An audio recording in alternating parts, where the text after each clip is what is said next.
Item ಯಾವುದೇ ಇರಲಿ try ಮಾಡಿ ಆಚಿ ಚಿಕನ್ ಮಸಾಲಾ. ಇದು ಧರ್ಮಸ್ಥಳ ಬುರುಡೆ ಗ್ಯಾಂಗ್ನ ಸ್ಫೋಟಕ ಸ್ಟೋರಿ.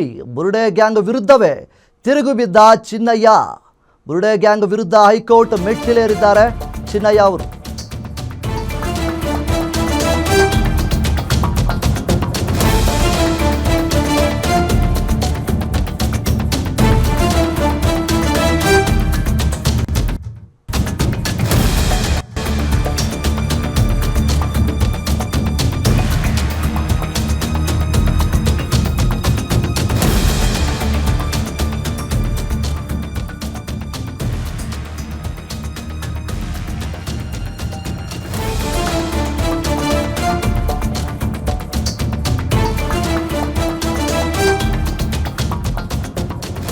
ಇದು ಧರ್ಮಸ್ಥಳ ಬುರುಡೆ ಗ್ಯಾಂಗ್ನ ಸ್ಫೋಟಕವಾದಂತಹ ಸ್ಟೋರಿ. ಬುರುಡೆ ಗ್ಯಾಂಗ್ ವಿರುದ್ಧವೇ ಚಿನ್ನಯ್ಯ ಈಗ ತಿರುಗಿ ಬಿದ್ದಿದ್ದಾರೆ ಎನ್ನಲಾಗ್ತಾ ಇದೆ.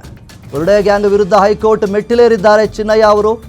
ಗಿರೀಶ್ ಮಠಣ್ಣವರ್, ಮಹೇಶ್ ಶೆಟ್ಟಿ, ತಿಮರೋಡಿ, ವಿಠಲ್ ಗೌಡ, ಜಯಂತ್ ಅವರ ವಿರುದ್ಧ ಕ್ರಮ ಕೈಗೊಳ್ಳಲು ಕೋರಿ ಅರ್ಜಿಯನ್ನು ಹಾಕಿದ್ದಾರೆ ಚಿನ್ನಯ್ಯ. SITಯಿಂದ ಷಡ್ಯಂತ್ರ ಮಾಡಿದವರ ರಕ್ಷಣೆ ಅಂತೇಳಿ ಅರ್ಜಿಯಲ್ಲಿ ಉಲ್ಲೇಖವನ್ನು ಮಾಡಿದ್ದಾರೆ. ಷಡ್ಯಂತ್ರ ನಡೆಸಿದವರನ್ನ ಬಿಟ್ಟು ನನ್ನ ಮಾತ್ರ ಜೈಲಿನಲ್ಲಿಡಲಾಗಿದೆ. ನಿಜವಾದ ಸಂಚುಕೋರರನ್ನ ಅವರ ವಿರುದ್ಧವಾಗಿ SIT ಕ್ರಮ ಕೈಗೊಂಡಿಲ್ಲ ಅಂತೇಳಿ ಇಲ್ಲಿ ಆರೋಪವನ್ನು ಸ್ಥಗಿತ ಮಾಡ್ತಾ ಇದ್ದಾರೆ. ಅರ್ಜಿಯನ್ನು ಸ್ಥಗಿತ ಹಾಕಿದ್ದಾರೆ. ಷಡ್ಯಂತ್ರ ಮಾಡಿದವರ ವಿರುದ್ಧವೂ ಕ್ರಮಕ್ಕೆ ಕೋರಿ ಚಿನ್ನಯ್ಯ ಅರ್ಜಿಯನ್ನು ಹಾಕಿದ್ದಾರೆ. ಇನ್ನು ಧರ್ಮಸ್ಥಳ ಬುರುಡೆ ಕೇಸ್ಗೆ ಸಂಬಂಧಪಟ್ಟ ಹಾಗೆ ಈಗ ಒಂದು ಸ್ಫೋಟಕವಾದಂತಹ ವಿಷಯ ಹೊರಬಂದಿರುವಂಥದ್ದು. ಚಿನ್ನಯ್ಯ ಅರ್ಜಿಯಲ್ಲಿ ಹಾಗಾದರೆ ಏನಿದೆ? ಚಿನ್ನಯ್ಯ ನೀಡಿದ ದೂರನ್ನು ಗಂಭೀರವಾಗಿ ಪರಿಗಣಿಸಿದ SIT ಅಧಿಕಾರಿಗಳು.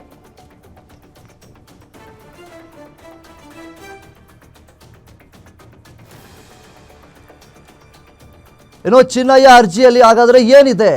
SIT ಸಲ್ಲಿಸಿರೋ ವರದಿಯಲ್ಲಿ ಷಡ್ಯಂತ್ರದ ಸಂಪೂರ್ಣ ಮಾಹಿತಿ ಇದೆ.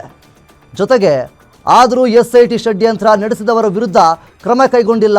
ಷಡ್ಯಂತ್ರಗಾರರು ಬೆದರಿಕೆ ಹಾಕಿದ್ದನ್ನು ತನಿಖಾಧಿಕಾರಿಗಳು ಮುಂದೆ ಹೇಳಿದರೂ ಪರಿಗಣಿಸಿಲ್ಲ ಅಂತೇಳಿ ಉಲ್ಲೇಖ ಮಾಡಿದ್ದಾರೆ. ಜೊತೆಗೆ SIT ಅಧಿಕಾರಿಗಳ ವಿರುದ್ಧ ಇತರೆ 5 ಆರೋಪಿಗಳ ಬಗ್ಗೆ ಉಲ್ಲೇಖಿಸಲಾಗಿದೆ.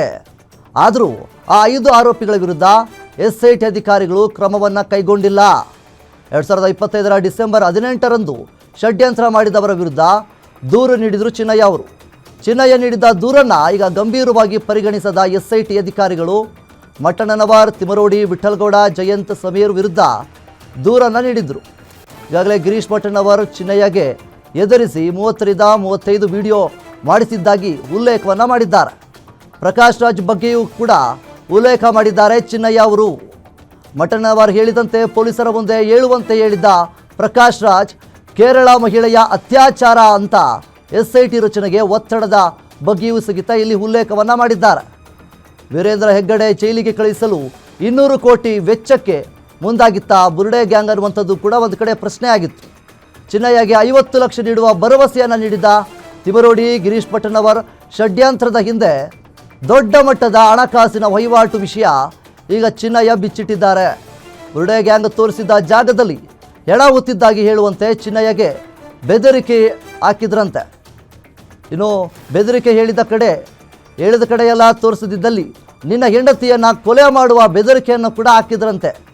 ಆ ರೀತಿಯಾಗಿ ಇಲ್ಲಿ ಉಲ್ಲೇಖವನ್ನು ಸ್ಥಗಿತ ಮಾಡಿದ್ದಾರೆ. ಹೀಗಾಗಿ ಷಡ್ಯಂತ್ರ ನಡೆಸಿದ 5 ವಿರುದ್ಧ ಕ್ರಮಕ್ಕೆ ನಿರ್ದೇಶ ನೀಡಲು ಚಿನ್ನಯ್ಯ ಅರ್ಜಿಯನ್ನು ಹಾಕಿದ್ದಾರೆ.